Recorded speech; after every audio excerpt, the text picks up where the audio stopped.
Assalamualaikum warahmatullahi taala wabarakatuh. Selamat petang. Whoop. Okey. Sepik hitam tu bawa sedikit tentang kuesioner yang diedarkan melalui Google Form. Ini isu yang sering ditanya kepada saya. Okey. Dan kalau ditanya kepada otai-otai, dia kata bias. Kenapa? Kerana maybe sampel kita tu tidak mewakili populasi. Contohnya kalau kita hantar kuesioner melalui Google Form secara terbuka, mungkin kumpulan remaja saja yang monopoli responden, maka dia tidak mewakili populasi. Okey. Jadi itu isunya. Jadi timbul bias bahawa responden itu bias kepada kumpulan remaja sahaja. Jadi bila tidak mewakili populasi, maka dapatan kita akan dipersoal dan dipertikaikan. Okey, hotel tak ada masalah. Dia kata bias je, bukan dia buat kajian pun kan. Dia dah sampai tahap orang lain yang buat kajian bagi pihak dia. Okey, jadi daripada kita sentiasa dipersoalkan pening kepala, maka saya mengambil kesempatan untuk berfikirlah. Saya ni kan pemikir abad ke-21. Okey, saya berfikir macam mana nak berikan solution kepada isu di sini. Isunya apa? Representativeness of the sample. Okey, yang perlu diatasi. Kalau kita boleh buktikan bahawa sampel kita tu represent populasi, maka tidaklah jadi timbul masalah mempertahankan dapatan kita ataupun dapatan yang kita perolehi daripada Google Form ataupun Survey Monkey ya. Okey, so saya mencadangkan begini sebab bila saya tulis status saya ramai yang tak faham. Okey, saya cadangkan begini. Pertama sekali kena cari kriteria populasi. Supaya kita berjadikan kriteria itu satu skor dalam kuesioner. Satu item dalam kuesioner. Katalah kita nak mengetahui mengetahui sesuatu isu di kalangan kaki tangan kerajaan. Okey, dan antara kriteria yang ada dalam kaki tangan kerajaan adalah pengalaman bekerja.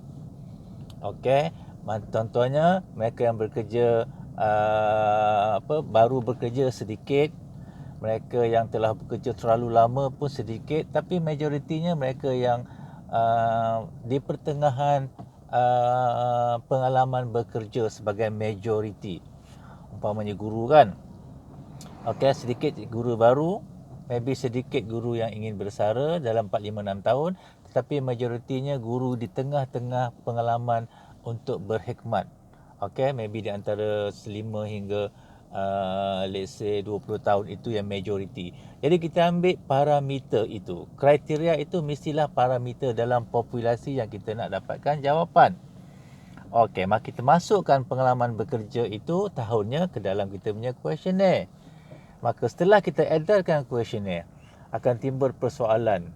Okey, bahawa hanya yang remaja saja yang jawab. Sedangkan yang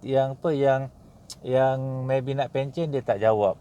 Mungkin itu andaian yang diberikan. Maka kita pun dapat katakan 200 responden melalui Google Form. Okey, maka kita pun buatlah test normality. Okey, test for normality. Gunakan Chromogloss-Smirnov ke, Shapiro-Wilk ke, atau even gunakan kurtosis. Okey, dan juga skewness. Jadi kita run dan kita dapati sekiranya tidak signifikan. Bermakna sedikit daripada responden itu, mereka yang berada pada tahap pengalaman yang baru, dan sedikit saja mereka yang pengalaman yang banyak, dan majoritinya berada di tengah-tengah. Okey, jadi bila data itu tidak signifikan, maka dia adalah satu indikator yang solid menunjukkan Google Form kita tu telah berjaya mengumpul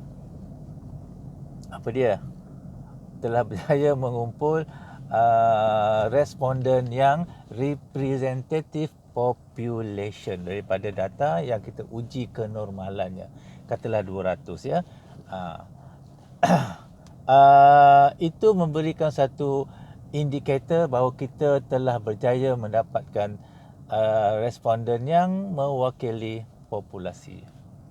Okey, dan sekiranya kita ada 500 responden sedangkan kita perlukan mengikut penggiraan katakan 300. Jadi sebenarnya kita boleh buat sort of quota. Okey, dapat saja yang sangat berpengalaman terlebih sedikit daripada kotanya, kita stop dulu. Kita ambil pula yang di pertengahan, kita buat andaian kotanya.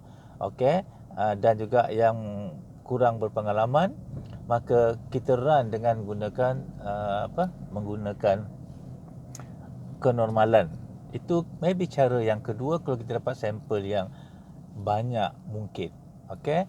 Jadi itu adalah cara di mana kita boleh lakukan untuk memastikan sampel kita itu, data yang kita ambil daripada sampel itu adalah represent population. Saya ulang balik.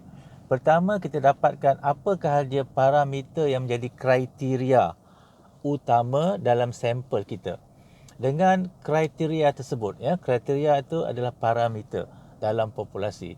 Okey, contohnya umur pun sama juga. Kalau kita dapatkan satu pandangan umum daripada kelompok umur yang berbeza, tentulah kita nak mereka yang berada di tengah-tengah, yang terlalu tua sedikit, yang terlalu muda sedikit, tapi majoriti akan berada di tengah-tengah.